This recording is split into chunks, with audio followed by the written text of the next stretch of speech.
Buongiorno ragazzi, here we are with our level 7, so we are approaching to the end of our course, and today the class is devoted to another very fascinating topic, which is priming. And indeed, again, all topics are actually interconnected between one each other, and I think it may be interesting to repeat something in order to make it more salient in your mind. Let's start with the basics. Our first experiment is about a psychological phenomenon called priming. Every day we absorb thousands of messages from the world around us, which have a profound subconscious influence on how we behave. This is priming. Psychologists have claimed that these messages can even influence how old we feel. Michael wants to investigate this claim and has asked UCL psychologist Daniel Richardson to restage a famous experiment in priming. Morning. They'll be asking a group of students to complete a word puzzle game. Their job is to flip these over, they're just like big fridge magnets, and make a sentence from those. Key to the experiment is that there's something hidden in all of these words that will hopefully activate their concept of old people.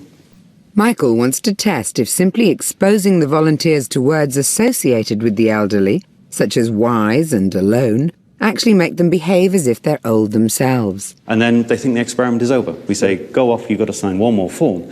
But actually, that's when the experiment begins from our perspective. Because they leave this door and then we time how long it takes them to walk down that corridor. And our hope is, because your stereotype of old people is that they're slower and doddery and frail, and you yourself will act slightly more like an old person. The volunteers will be tracked over a distance of 20 meters with invisible lasers, allowing the team to pinpoint precise differences in their walking speed before and after the test. Okay, I think we're ready to go. This is going to be marvellous. Okay, could we have Edith, please? This is the testing room. Do come in. So, begin whenever you're ready. But will these elderly-sounding words have any effect? The first volunteer isn't quite influenced the way the team were expecting. She seems to bound up the stairs. No real difference between going out and going in? Luckily, there are more volunteers lined up. Okay, Michael, if you can take a seat in the chair in the middle of the room, please. And soon, an interesting trend starts to appear. How was that? He was just ever so slightly slower. Oh. This volunteer walked along the corridor 10% slower after the test. So, as you know, this is a test of your language proficiency. It took this volunteer 20% longer to walk out.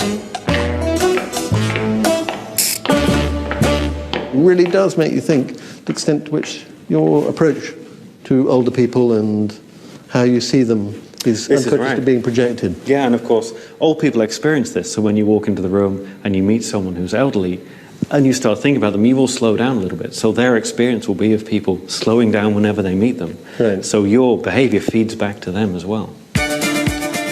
So as you know, this is a very simple test of language proficiency.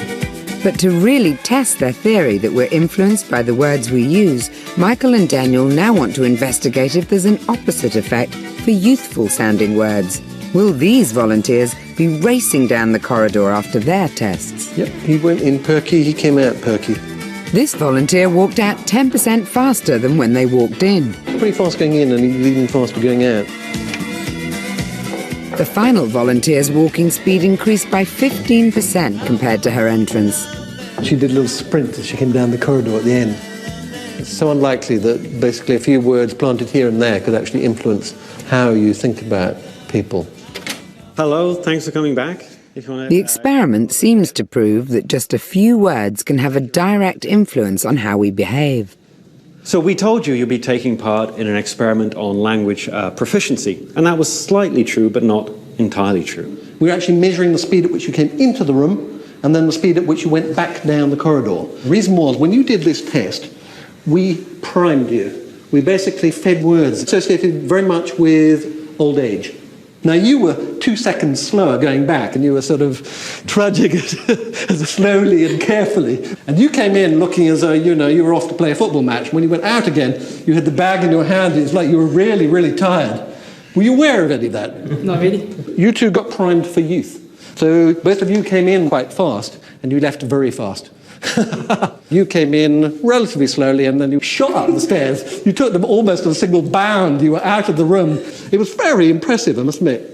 So thank you very, very much. And I'm sorry if we had to not tell you the whole truth, but it was a really interesting experiment. Hope you enjoyed it. Are they leaving faster or slower? They look just disappointed. Okay, so actually, let me say a few things.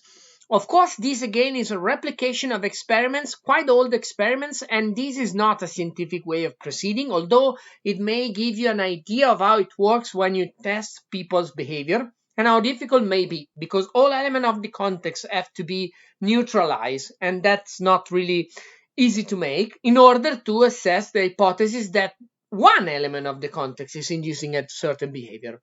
But it's a pretty intuitive way of understanding what priming is.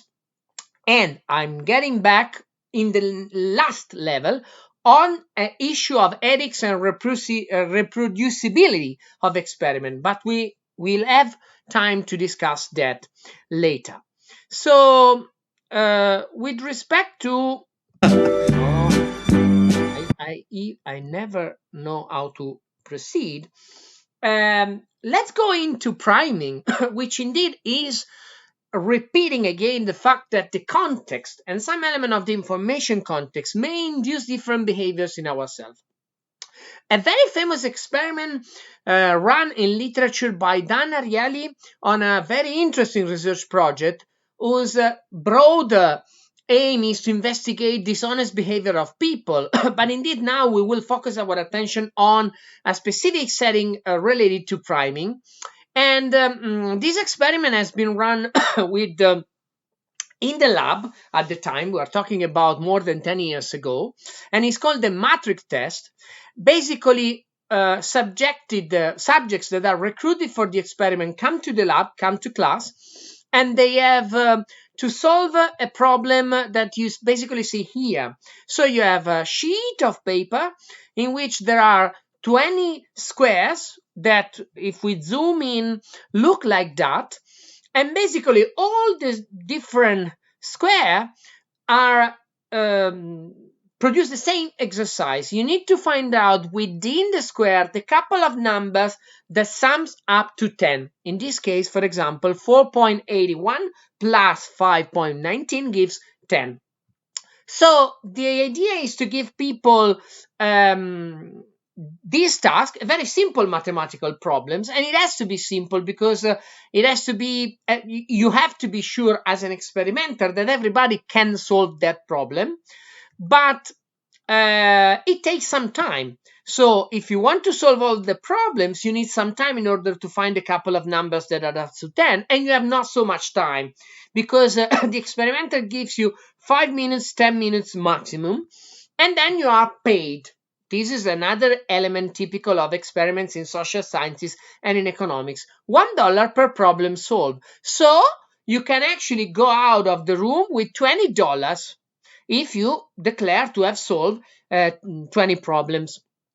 What's the interesting part of this experiment? After 5 minutes, the students are asked to declare how many answers they gave correctly, and they go to the back of the class where there is a shredder.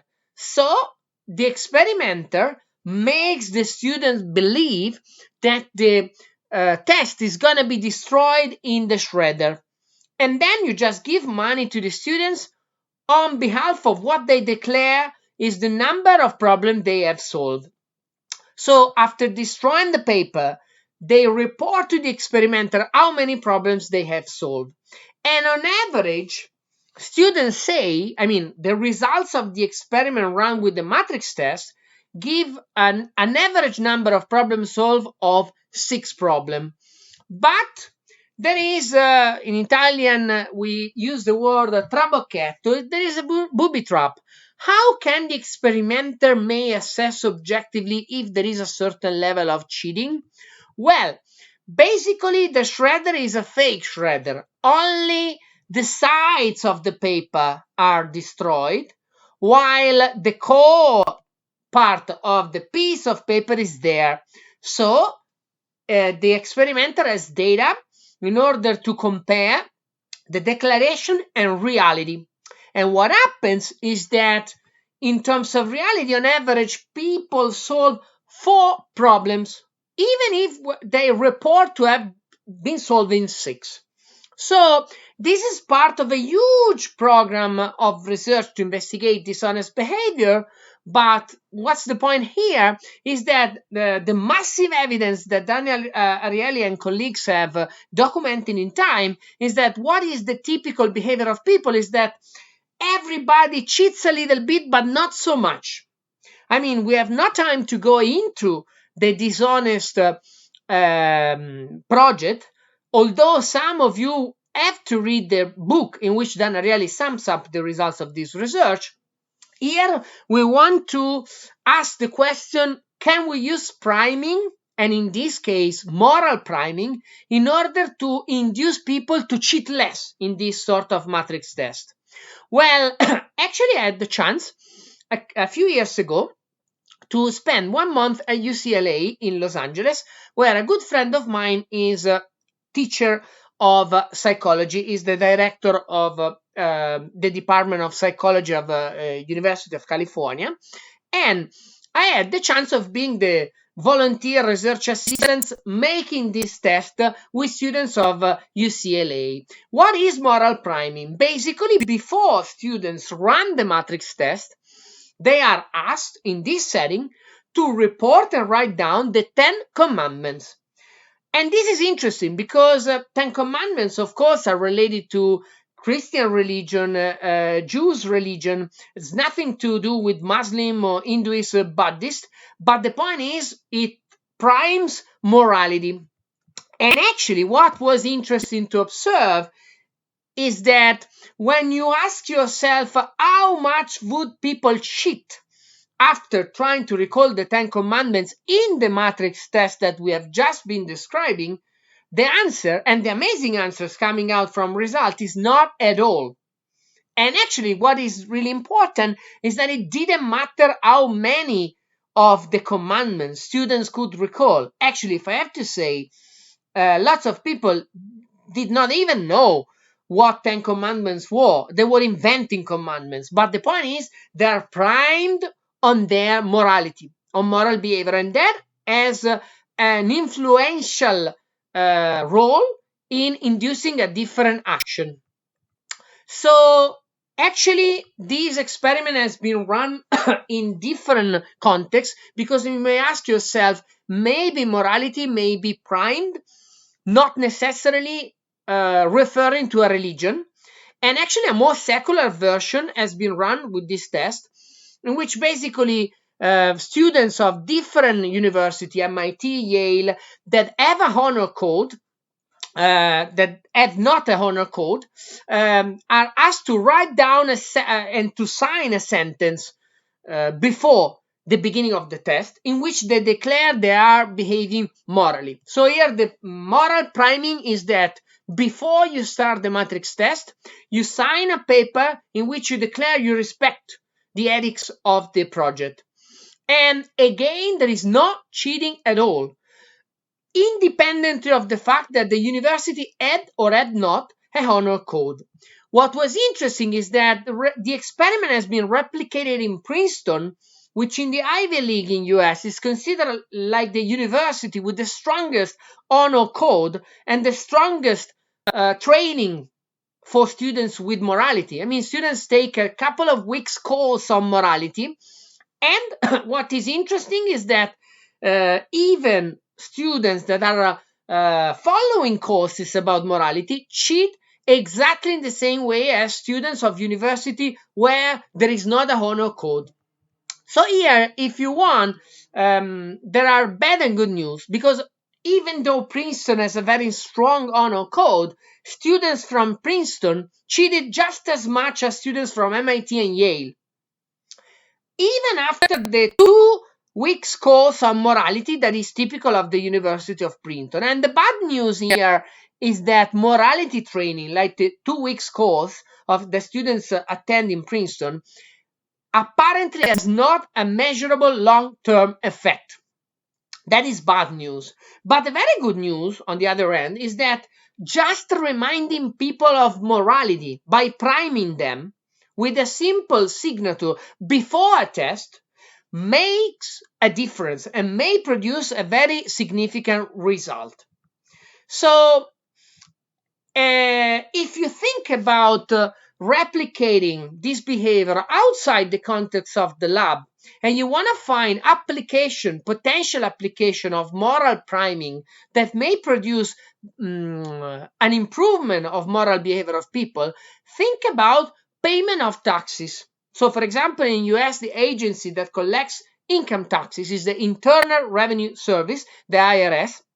Imagine the possibility of making people sign the declaration, the income declaration, at the beginning or at the very end. Exactly for that reason of moral priming. I don't know, in many Italian universities, exactly following these pieces of research, many students that need to make an exam need to sign a honor code before the starting of the exam. And that is exactly based on these results. If some of you economics students attending Bocconi University, they know what I am saying. In Bocconi University, you are supposed to sign, and the teacher has to prime students before the test to sign the honor code before starting the test.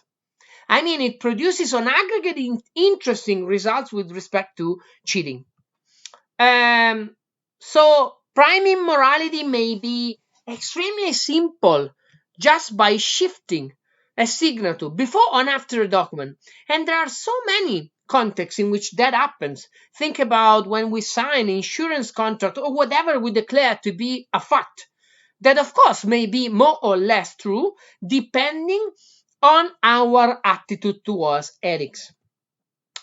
And now we may ask, when we talk about priming and when we were showing the video at the beginning, it seems like that there is a sort of subliminal messages that if you had the chance to read in the 60s of the last century, that was a sort of nightmare. I mean, because there was this book that came out written by an advertiser that basically stated that it had run experiments with commercial in cinemas containing subliminal message. So for just a few segment of seconds, you see images of Coca-Cola rather than popcorn, and that produces apparently a different behavior of people, because people buy much more popcorn or Coca-Cola just because of the subliminal messages. But do we need to ask ourselves, do subliminal messages in advertising exist? We need to share and agree on the definition of subliminal messages, because there is nothing like what was the claim of the researcher in the 60s. So, luckily enough, although maybe the brain can absorb some information on a subconscious level, that doesn't have an impact on our behavior, and that's good. And so I think that the typical idea that we have in mind of subliminal message is not consistent with anything that really exists. And in order to show that, I'm just sharing a very nice commercial when I was young of Schweppes making a joke about subliminal advertising. Hello, I'm John Cleese, and today I'm here to address a very serious issue, an issue with the potential to affect us all: subliminal advertising. A very subversive technique which uses images flashed before our eyes that last only a split second, but just long enough to imprint in our vulnerable minds a product's name. Not just that either. Sophisticated vocal tricks are sometimes used without our realizing it at a conscious level.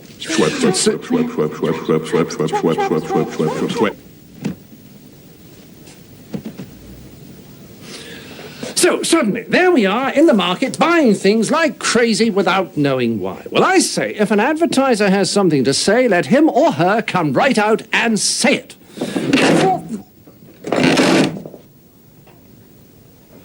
The thought that these people are assaulting us with their hidden persuasions morally offends me. There, I've said what I came here to say. And now there is a film to be seen, or a movie, as you American persons call it, starring my twin brother. So sit back, relax, and if I may be so bold, try pouring yourself a glass of the first non-alcoholic sparkling beverage that comes to mind, whatever it may be. Thank you.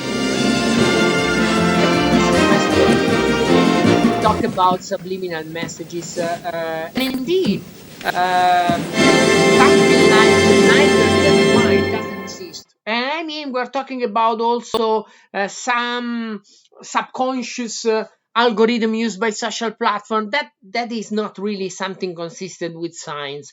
It's different if we consider priming as a way of changing the context, some element of the context, to marginally produce potential different incentives in our behavior.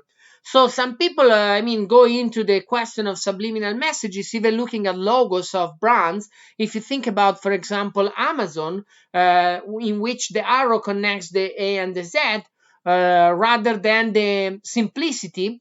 We will talk about that later, about the name of the brands. So Apple starts with A. It's very simple to remember. And I mean, of course, this is interesting enough to consider as a way of changing the context in which we make decision.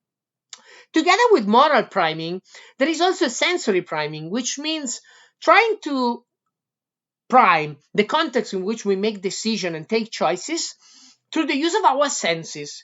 And I mean, there is a very interesting experiment.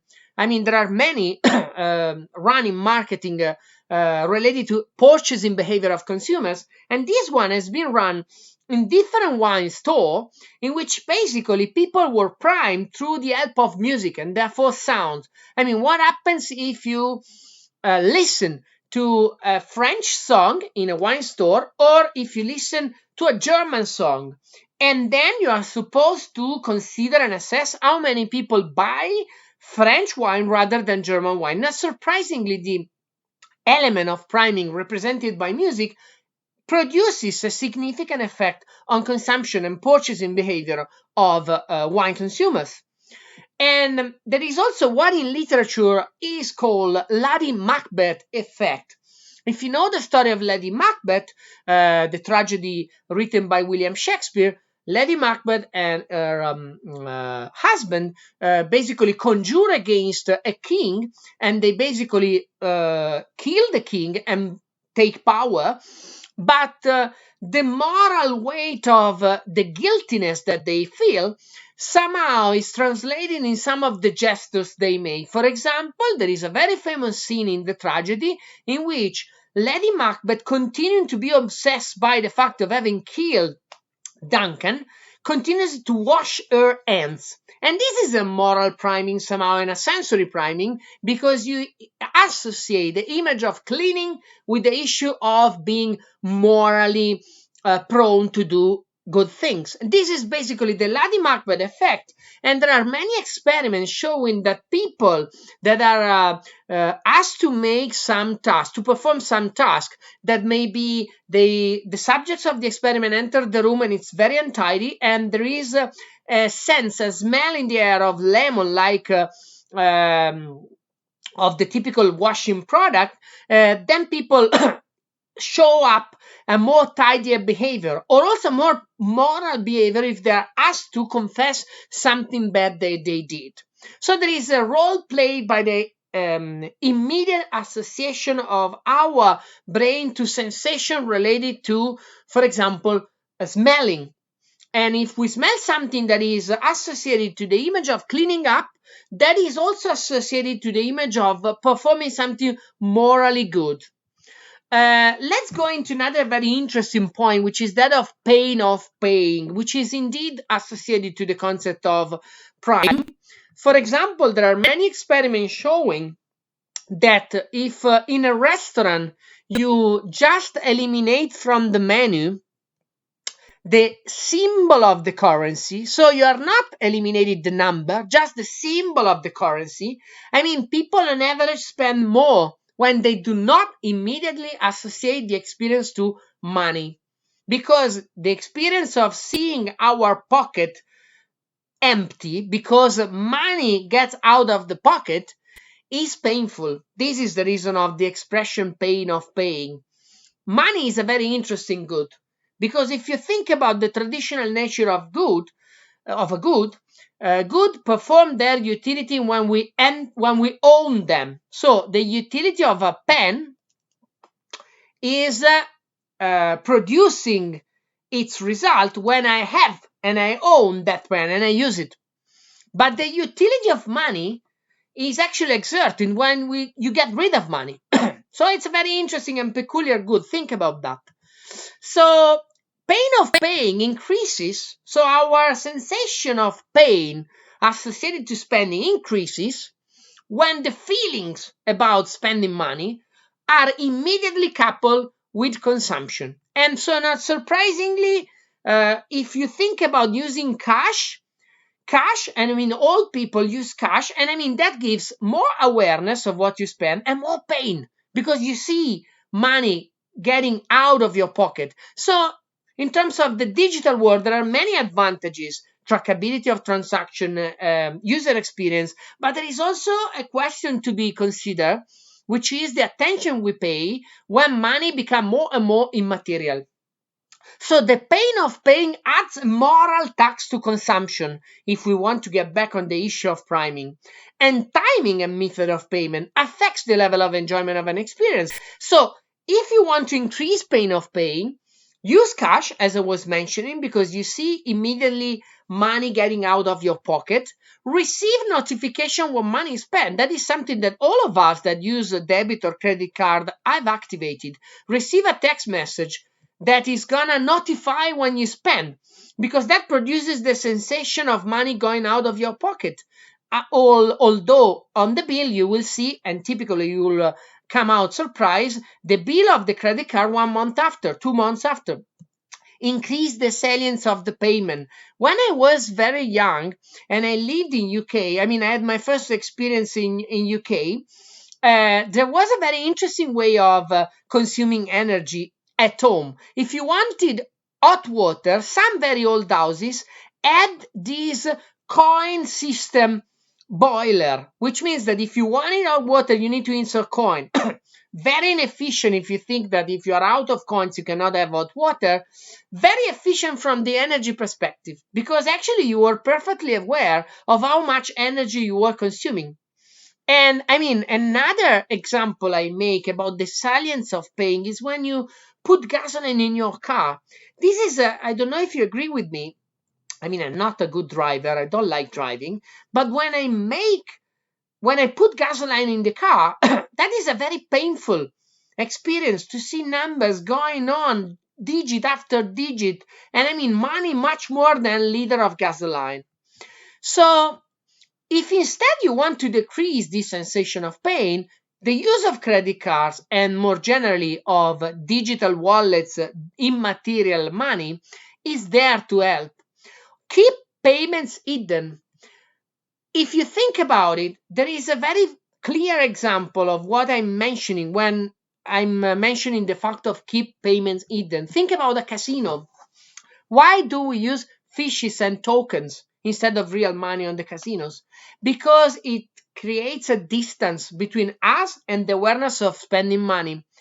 I mean, the behavioral design of a casino is exactly intended from the perspective of the designer to let the consumer spend more and more with not that much attention. Thinking for the good, if you go on vacation, sometimes in some resorts, they substitute money with no money at all or tokens like that, because they want the tourist to concentrate on the experience of he or she is living.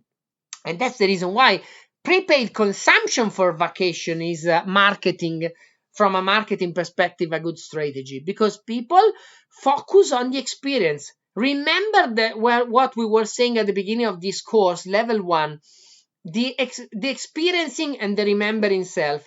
We remember very well the very last moment of an experience. If the very last instant of an experience is paying, that is something that is altering your perception of the quality of the experience. So this is one of the reasons why a few years ago, Uber was so disruptive against taxi drivers, because it was a disruptive innovation also in terms of behavioral design. Think about the experience of a person that takes a Uber car. Because if you rent a Uber car, you know exactly where the driver is, you know from scratch how much are you going to pay, and you cannot see the money going out of your pocket because it's a digital payment. While on the typical and old taxi cab, you see money going up and up. I don't know if you share this sensation, if you remember a ride on a taxi cab. It's very painful because you, especially when maybe you are young and not that wealthy, I mean, you are considering how much you are paying, and that of course affects your experience. So, to give a good example, and in an episode of the podcast I registered, Favolosa Economia, devoted to the psychology of payments, I interview Alberto Dalmasso, the CEO of a very interesting, in my opinion, Italian startup that now is even more than a startup, is a big company all over the world, which is called Satispay. And I think it's a very interesting digital platform to encourage people use money from a digital perspective, but at the same time paying attention to the amount of money they spend. So there is a good behavioral design for the consumers because it replicates some issue of the physical pocket that are important to let the person be in control of his her level of expenditure. So the pain of paying, we already said, involves a moral tax because there is an associated level of guilt. It involves the method and the timing of payment. It involves the opportunity cost and our ability or inability to evaluate option. So all of these examples here exploit the pain of paying from the digital perspective by reducing it and encourage people to spend more and more. I think that we are done with the class of priming, and there will be an associated quiz and we will meet for level number 8 quite soon. Ciao, ciao!